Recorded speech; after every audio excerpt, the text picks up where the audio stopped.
Yeah, we coming now. Newfoundland Wrestling Review Podcast.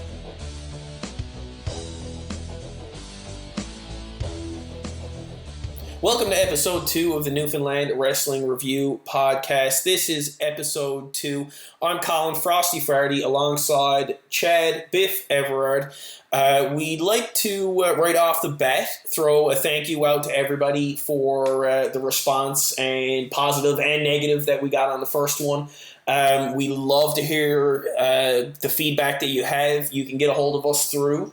Well, you can get us on Facebook, of course, Newfoundland Wrestling Review. Go ahead and like us over there. And, of course, you can get us on Twitter at NL Wrestling RVW. Again, thank you very much, everyone who went and took the time out to listen to our very first episode. This was a long time coming for us. We've wanted to do this for a really, really long time. And I hope everyone enjoyed it. It seemed like everyone enjoyed it. We got, I think it was on, 150 views on our first show, which... a lot of people are probably snickering out there, but I mean, for us, we figured maybe a dozen people will listen. So it really goes a long way, and we appreciate it. And as Colin said, we appreciate the feedback, good and bad. And hopefully we can improve on that. And we're going to try now with our second episode with a very special guest. Yeah, we got current LCW Commissioner Mike Barrington here alongside us. And Mike is a close personal friend of both of ours. He's also been involved in wrestling as long as I can remember. As of off the top of my head, he's the only person I can remember being involved when I started watching who is still currently involved and hasn't really missed any significant time in between. No. Did you just want to give us a little bit of a rundown on some of his career before he steps in and gives us a little more meaty? Well, Mike, as you said, has been a real close friend of ours for a number of years, and he started out with CEW, Cutting Edge Wrestling, back in 1999. So Mike's going to have a lot of interesting stories to share with us here today, and hopefully look back through the annals of history and touch on some stuff I'm sure we've all forgotten. All right, Mike, well, thanks for joining us here on the second episode of the Newfoundland Wrestling Review Podcast. So it's my pleasure to be here. Well, thank you so much. Yes. Well, let's start it off from the top and tell us exactly how you got started in the Newfoundland wrestling biz. Well, the Reader's Digest version of that would be I saw a story in the Evening Telegram back in 1999, I do believe, and it was for Cutting Edge Wrestling. And, the Canadian Extreme Wrestling Party. They had started a political party which was going to be headed by Sailor White, and was being run by Jason Crummy, who was also heavily involved in the Green Party back then. It was just kind of a cool article, but the biggest thing in my head was, oh my God, there's wrestling here locally, right? So a quick search of the internet brought me to their website, and being the geek I was, I sent them an email and said, hey, I can make you a much nicer looking website. They took me up on the offer. CEW owner, of course, Gord Glynn, took me up on the offer, and the rest is history. So I started right away. So that was in 1999.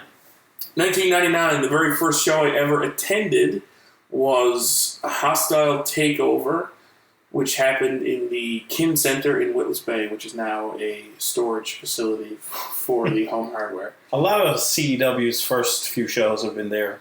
Yeah, correct? Yeah. Within the first year or so? Yeah, it was a popular venue. It was a great little venue, actually. And we used it way later in Republic Pro Wrestling as well. So you were the webmaster? Yeah, actually. And that would turn into what would be my first character. I was the webmaster, which was the manager of the Dynasty, which included people like Norman Tharks, Scotty Reardon, what was his name? Scotty Casanova. Scotty Casanova, how could I forget that? And DT Power. So, this was my humble beginnings. So you were their manager, per se. I was the manager. I would walk to the ring with a keyboard from a computer in my hand, and that usually gets smashed over someone's head, and keyboard keys would go flying everywhere. Everybody loved it. Nice. So how long were you their manager? That went on for several months. I should also point out that at the time I was 15 years old. 15 years old. 15 years old. Only a bye. Only a little bye, right? And the very first show was, like I said, at the Kin Center, but every show after that was at the Cornerstone, which is now, today, the Cotton Club on George Street, or on, Queen Street. Yeah. So back then, the ring fit in there just perfectly. It was an awesome venue for wrestling. I wish we had something like that today. Yeah. Just because it was so intimate, and the crowds used to come were really awesome. But yeah, 15 years old, hanging out in the Cornerstone bar. And so were you well received into the locker room of these guys? Yeah, as a 15-year-old. Yeah, they were a good group of guys back then. Sailor was still there, so he was a. How involved was he? He'd show up, he'd give his opinion, he'd wrestle, and he'd leave. That's pretty much it. I struck up a little bit of a friendship with the guy, and even kind of just through the whole computer avenue again. Like, I'd help him out a little bit. He didn't have a system to use, so I built one for him. And, right.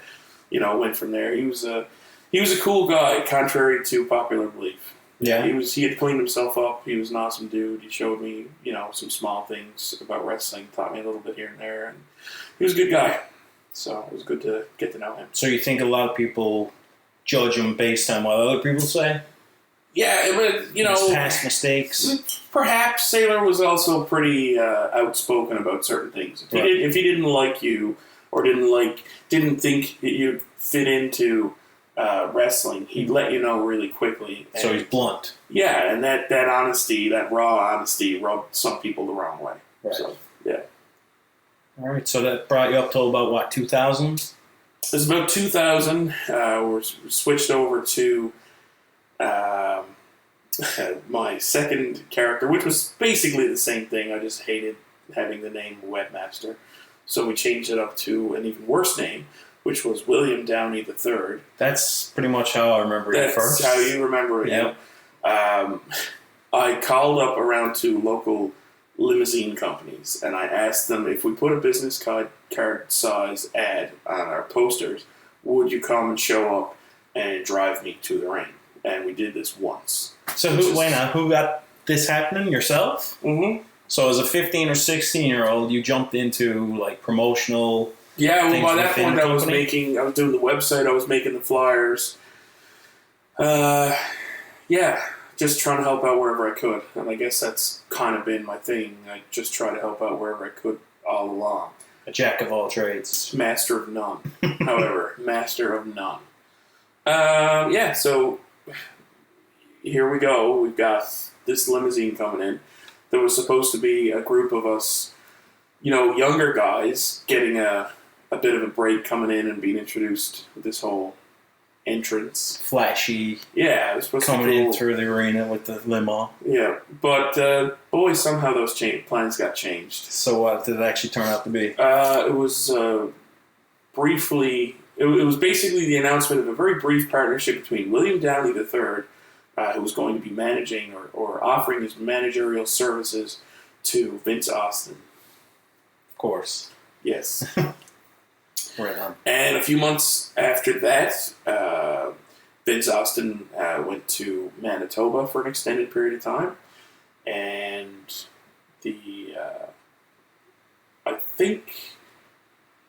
I know exactly the date. It was my birthday in 2001 that I got a phone call. Basically, the way I interpreted the phone call was that I should be helping more and suggesting that I should be financially contributing to the operation of CEW. And if I wasn't prepared to do that, then I should go away. Right. So it did. And I went to... So how far did you go? Well, I just went up the street Yep. to Newfoundland Championship Wrestling. NCW. NCW. And, just a whole different experience from there. Yeah? So what was the different... Well, we got to NCW, or I got to NCW, and I just remember walking in the door day one. There were a lot more younger people my age there. Right. So, I was 16 going on 17 at that point. No, I was 17 at that point. I walked in the door, there's more people my age. They're actively trying to train people at best we could train people. On a different level than CW. Right. So, at least the wrestling ring was set up early. You could get in, you could fool around, you could try to learn a few things from, again, I have to qualify all that by saying none of us were trained to train. Like, the experience wasn't there. Somewhat the blind leading the blind. Exactly. But again, I had a lot of fun doing all this stuff. Knowing what I know today, it's scary. Yeah. It's well, really at the same scary. time, you were only a 17-year-old kid. Exactly. And you want to believe that what you're doing is a good thing and you're having fun with it, so why not?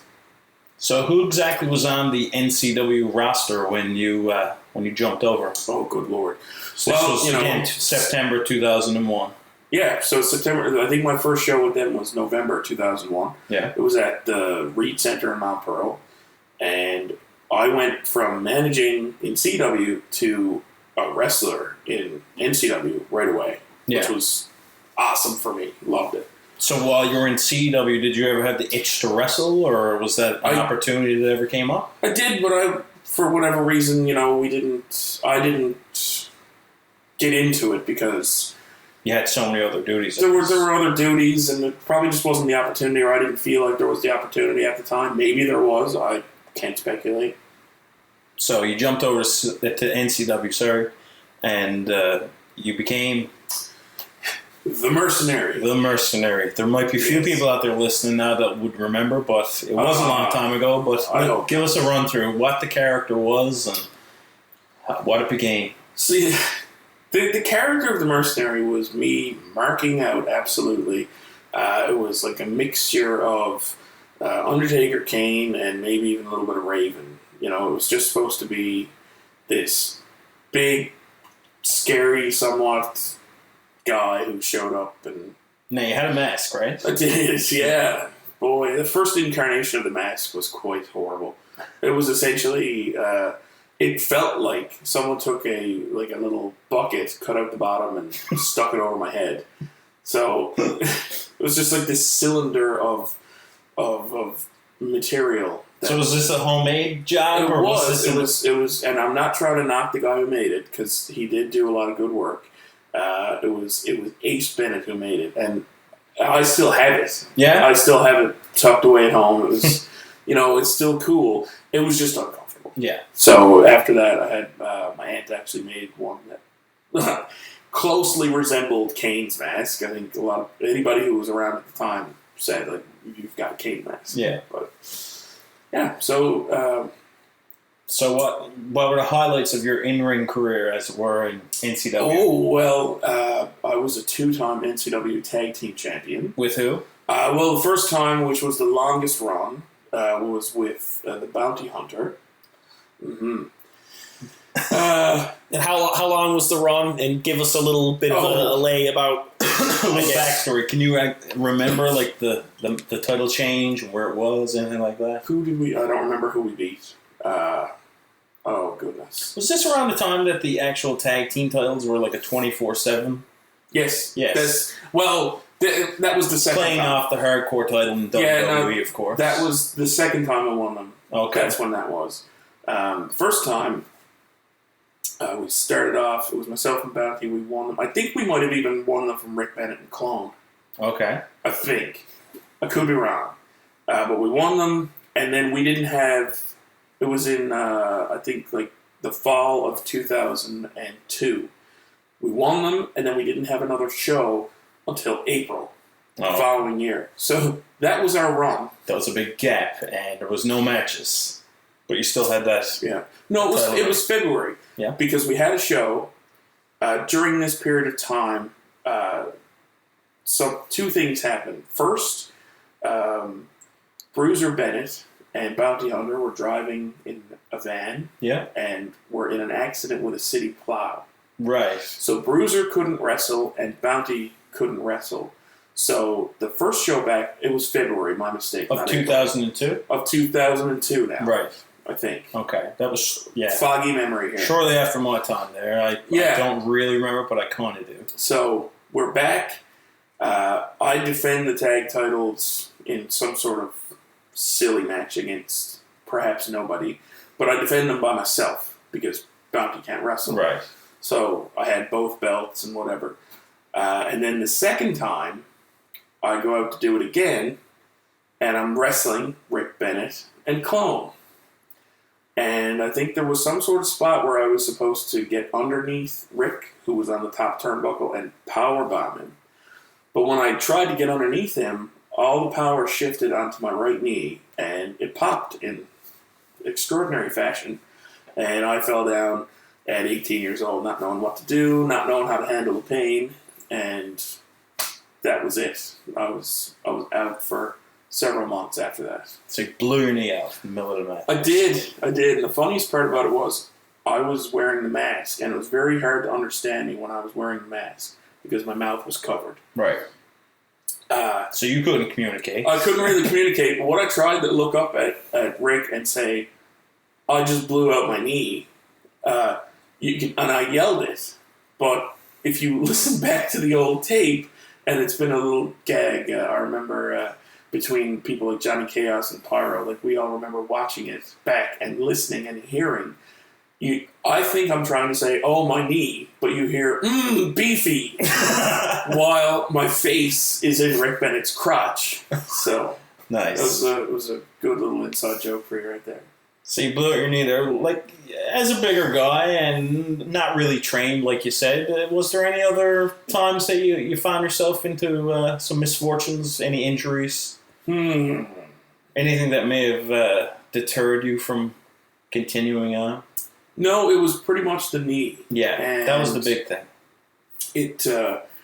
It plagued me a little bit after that. Like, once it got better, I came back and I was, I continued to be mercenary for a little while, but then I got tired of the limitations of that kind of character. Right. So the mask came off and I became Fat Mike. This was in NCW? It was still in NCW. Yeah. It was indeed. Okay, these are foggy times for me. Do you remember any of this, Freddie?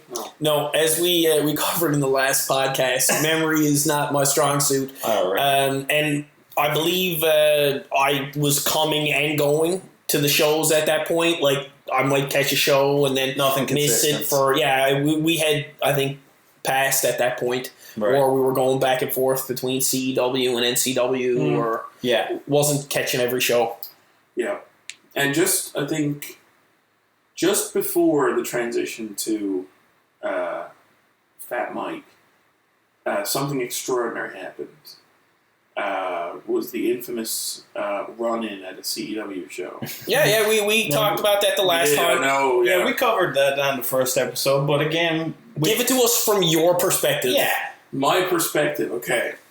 So now, if you didn't listen to the first episode, whoever's listening to this, go back and have a listen, and you'll hear our side of it. But we got Mike with us here now, and let's talk about the infamous NCW invasion. So basically, I was just about ready to start, having matches again, I guess.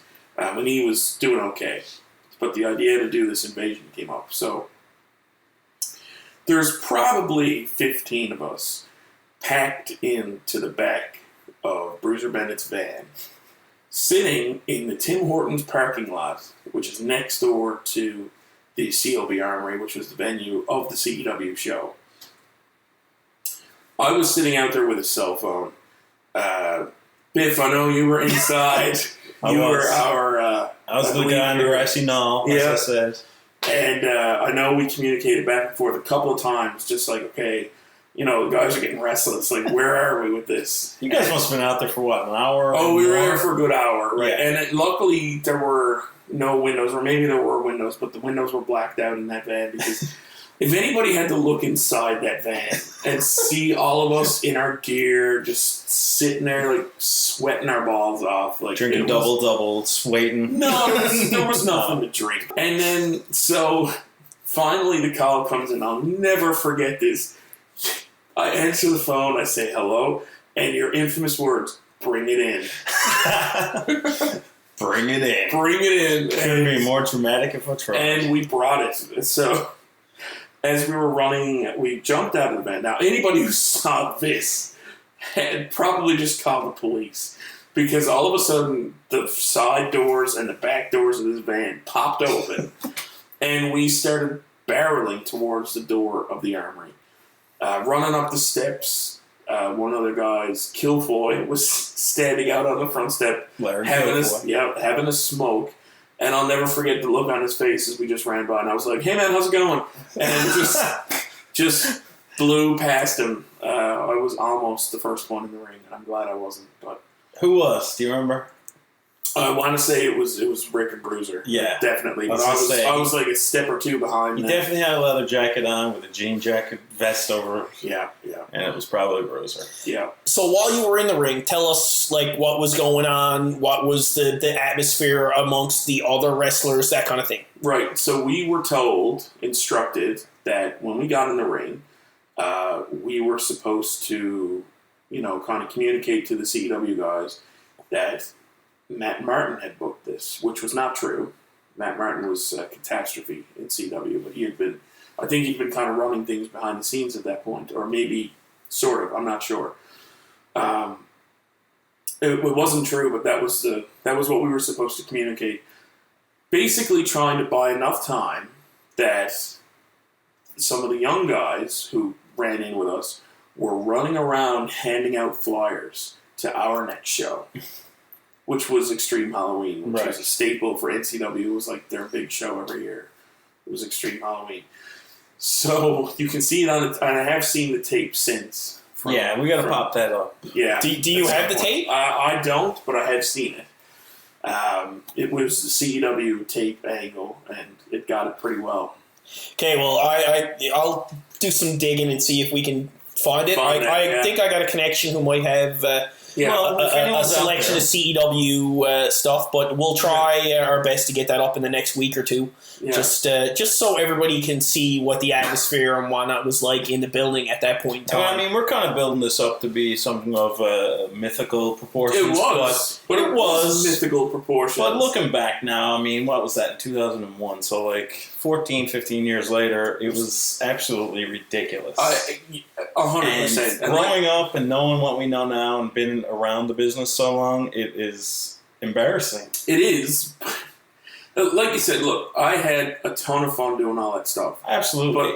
But, and I have fond memories of it. But exactly like you said, here we are, we've all grown up and matured, knowing what we know now.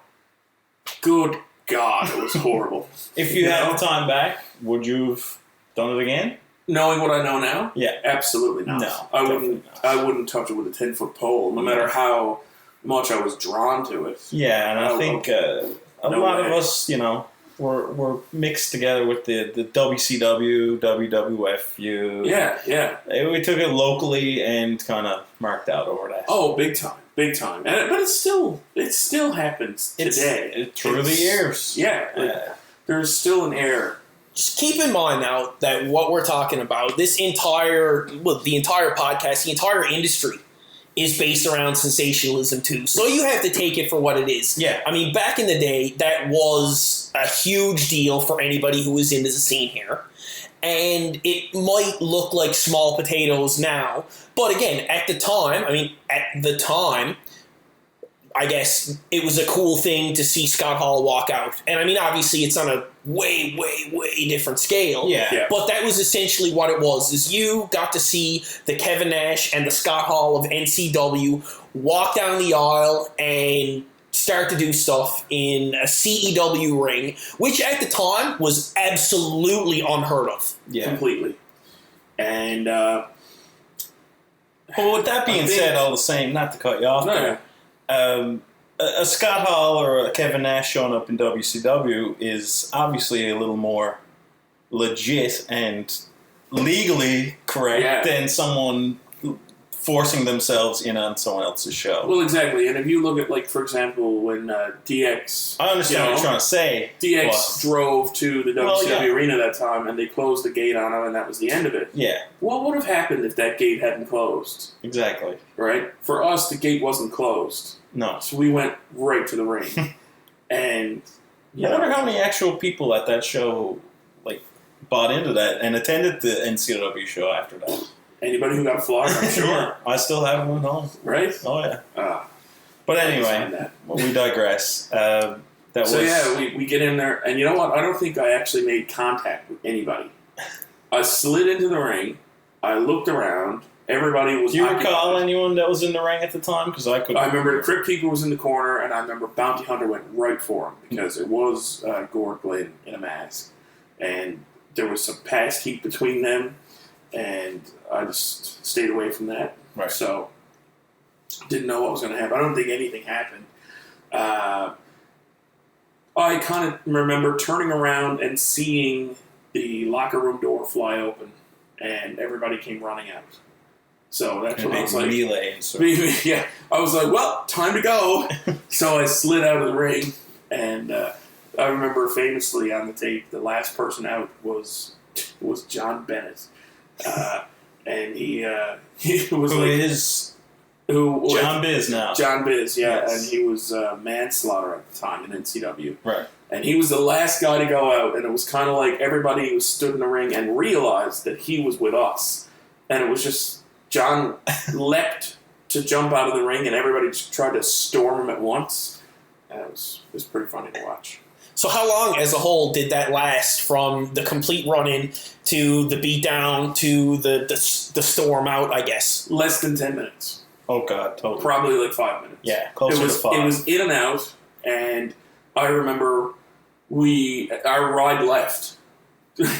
So we had to walk back to what we affectionately call Bennett HQ, the Bennett's house, which was located not too far away. So we all had to walk back. In wrestling gear. In full wrestling gear and boots and stuff. Masks. Yeah, gloves. And I remember a few of the CEW people came out, and most notably Nexus, the female wrestler, a friend of mine now, and she was absolutely screaming obscenities from the steps of the Armory. I don't remember any of the words, but it was hilarious.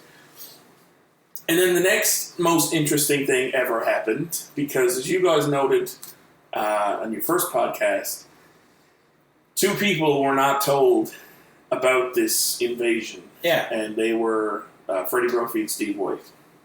So you want to add a little something to that? I'm going to add a little backstory. Basically, no, I won't add much to it other than the fact that the reason they weren't told, I suspect, is because they figured that they were jumping ship. Right. And that suspicion was around for quite some time. And then it wasn't very long after that they did. So, but that's all I have to say about that part. But basically, we're running away from the Armory, and we run by Chess's Fish and Chips on Freshwater Road, who's inside having a meal, but Steve White. Ironically enough. And he comes out completely frazzled as to why we are running up the street in gear and nobody called him. Yeah, that was... We actually plan to have Steve on at some point in the future, too, and we'll definitely get his story, I guess, from, or at least this story from his perspective, too. To be honest, pretty much everybody we're going to have on at some point is likely going to have a point of view of this specific story or around this, I guess, activity. Something to do with it. Yeah. So, NCW, you were there around 2001, 2002...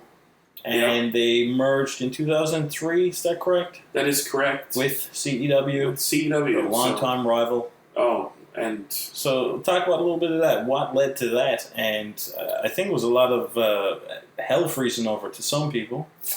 I think it was, too. I think the roster for NCW had become a little bit depleted. Yeah. Not entirely, but a little bit.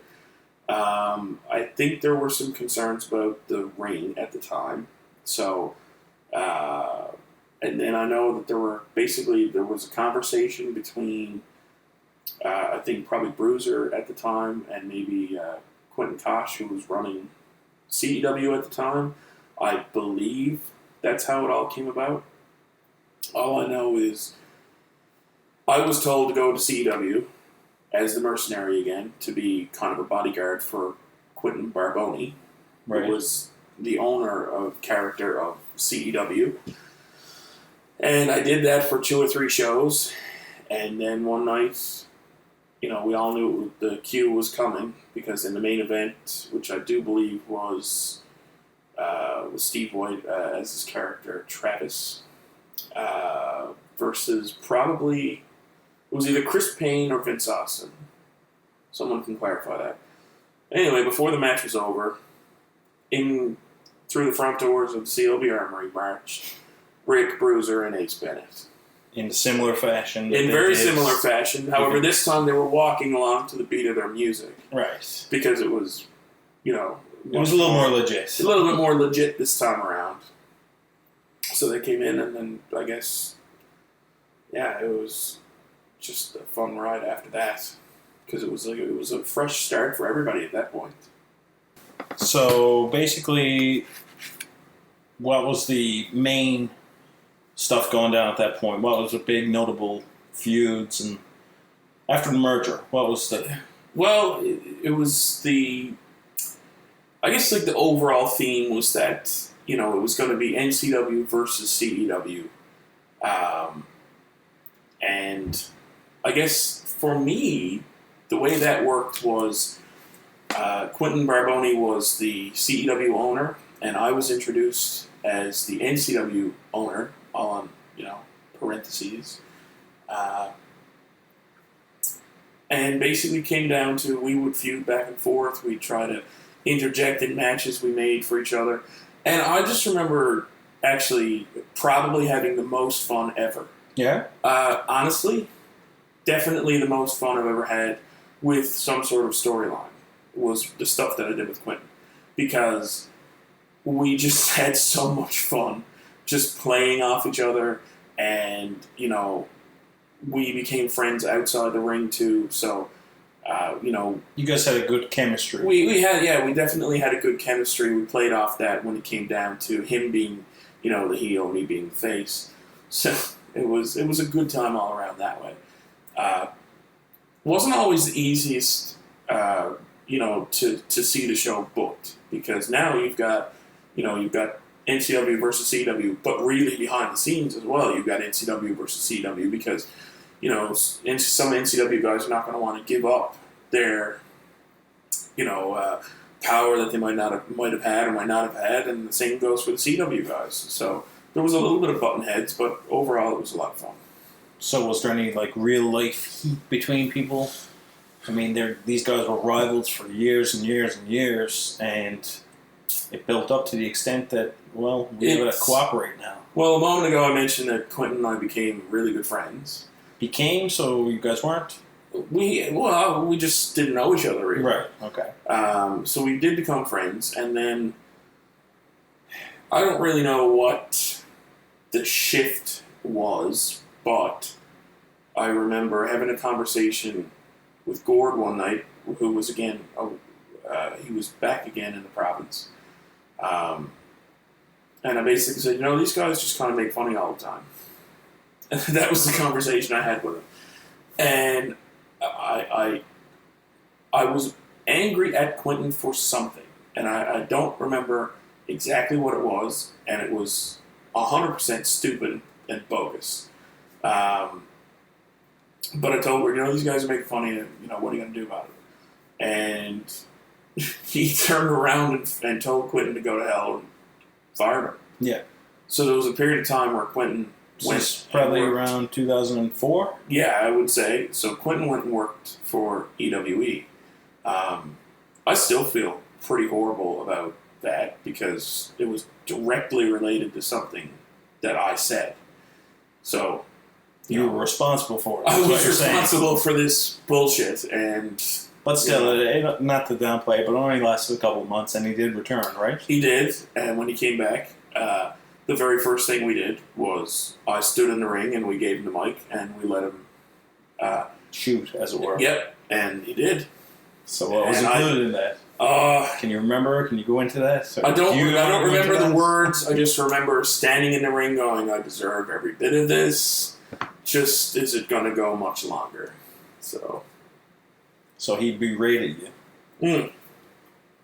Just a little bit. But again, I deserve that 100%. So, and we're pretty good today.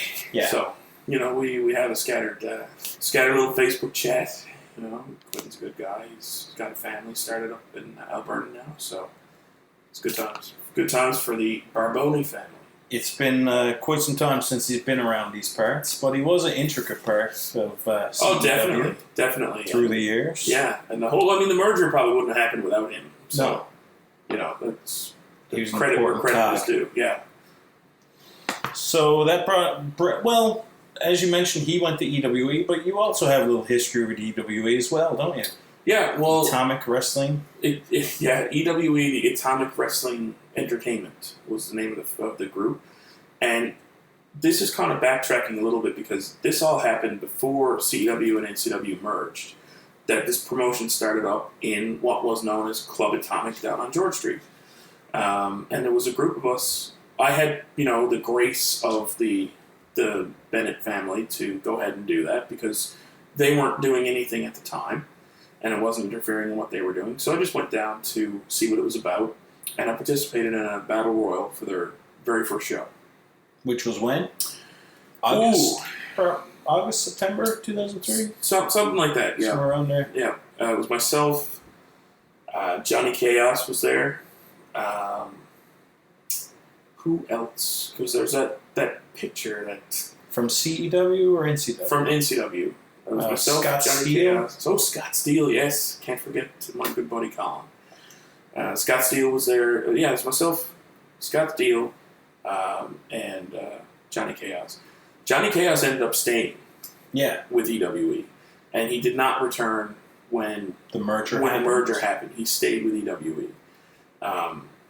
Which at the time was kind of unheard of. A big deal. Yeah, it was a huge deal within the...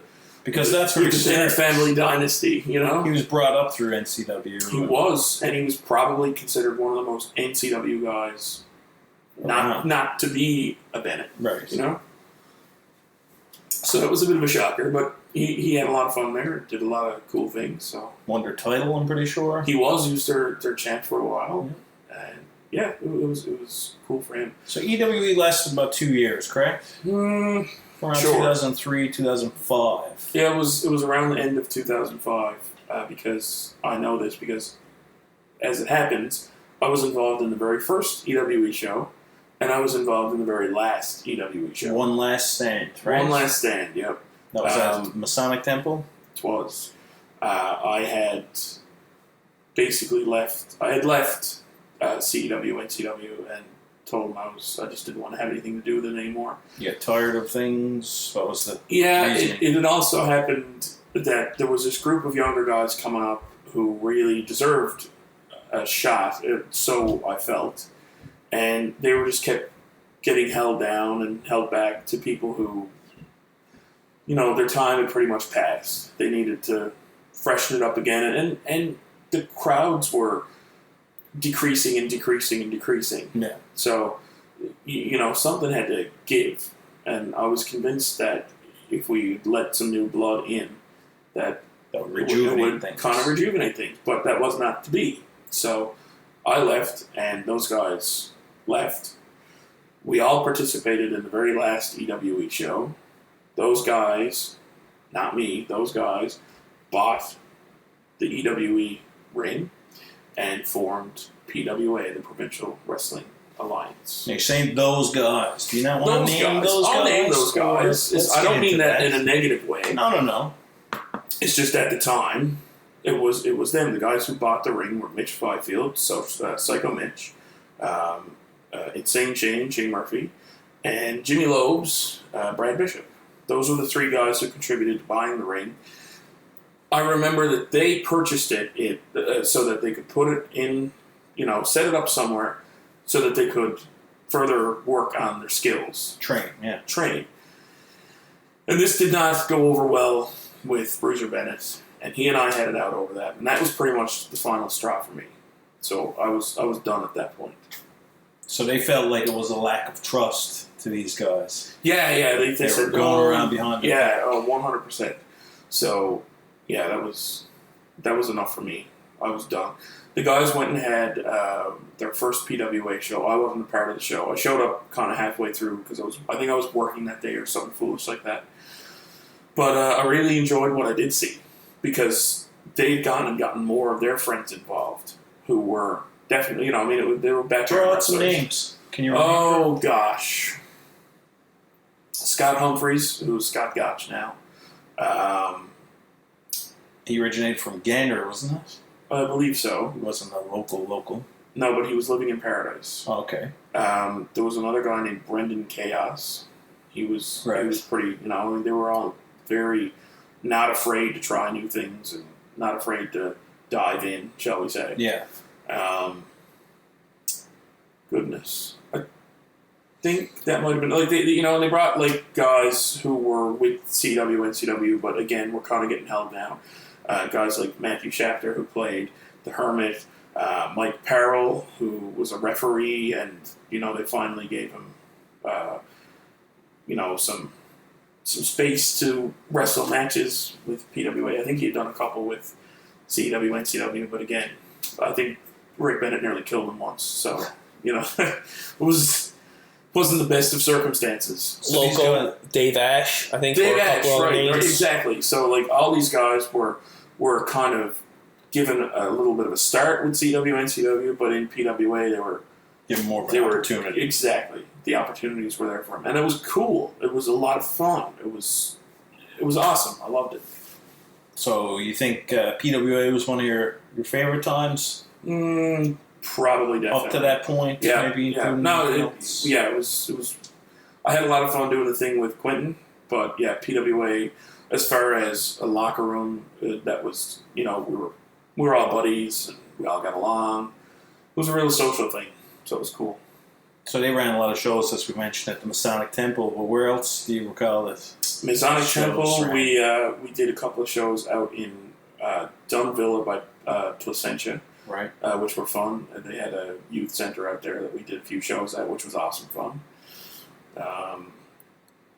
St. Andrew's Parish Hall, which is up by the Kirk, which is kind of in the heart of downtown St. John's. Just up from the CLB, pretty much? It is kind of equidistant from the Masonic Temple and the CLB Armory. Right. If you had to draw a line between the two of them, right in the middle is where St. Andrew's Hall is. Right. And they had opened up their parish hall to people like us doing wrestling and concerts and stuff like that.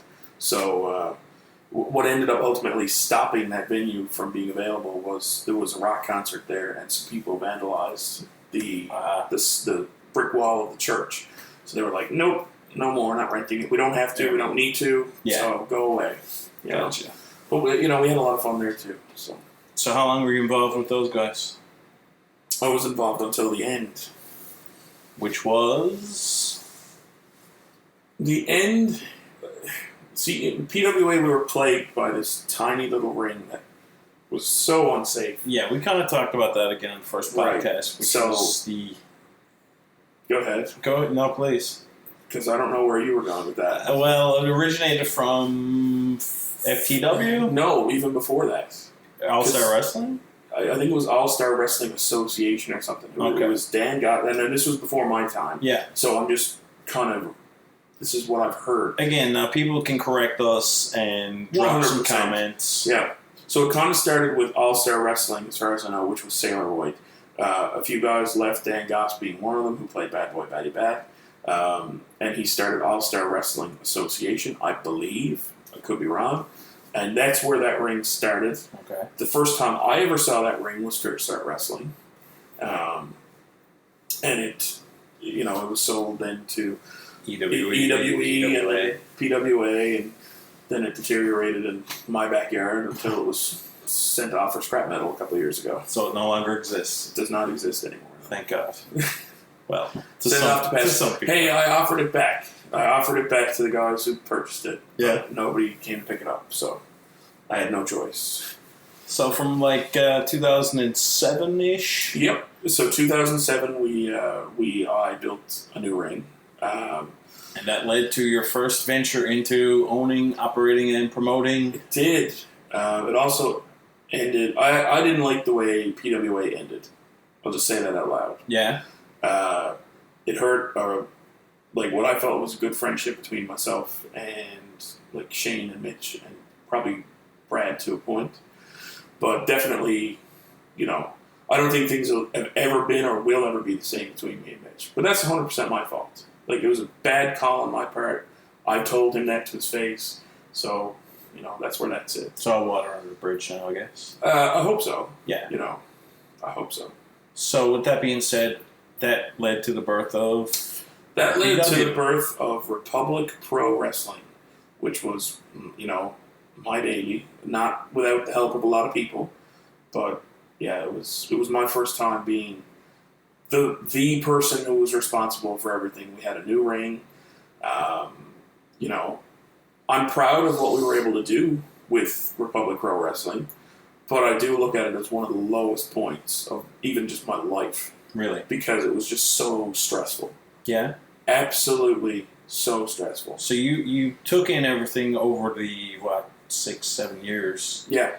That you went through in CEW and NCW and took that knowledge and all that experience and brought it into RPW, but what was the negatives?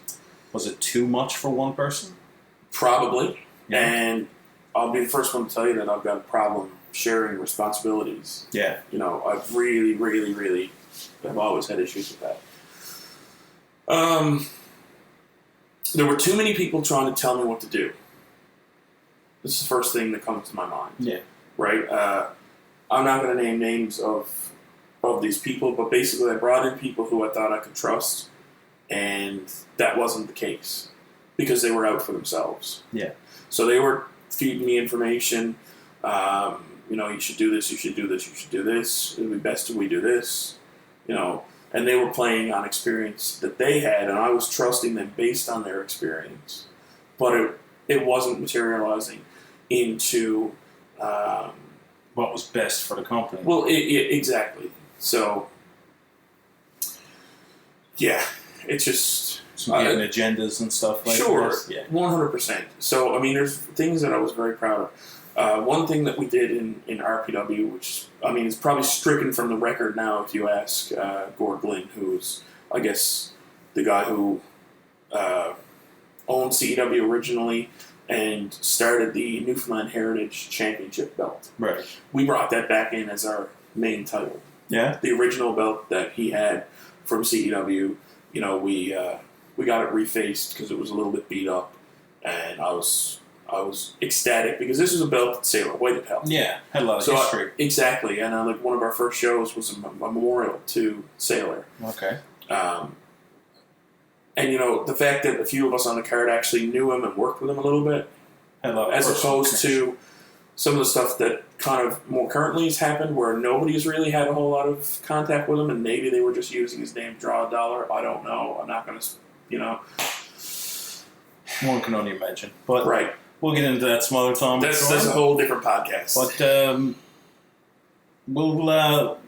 we're going to go up to about 2009, I guess, now with LCW. But again, we're kind of getting up there in time. Yep. So, Mike, how would you feel about coming back for maybe a part 2? I think we're probably going to go part 5. Okay, well. So either way, we'll pick it up next time.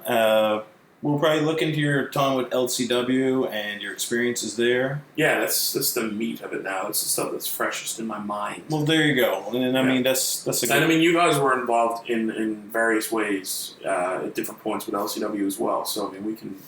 We'll definitely throw some ideas around. Bounce some memories around. For sure. And to be fair, this was more of an overview of the history of you in this business. And sure, I got 100 questions of like just different stuff that may have happened throughout that we can revisit as time goes on.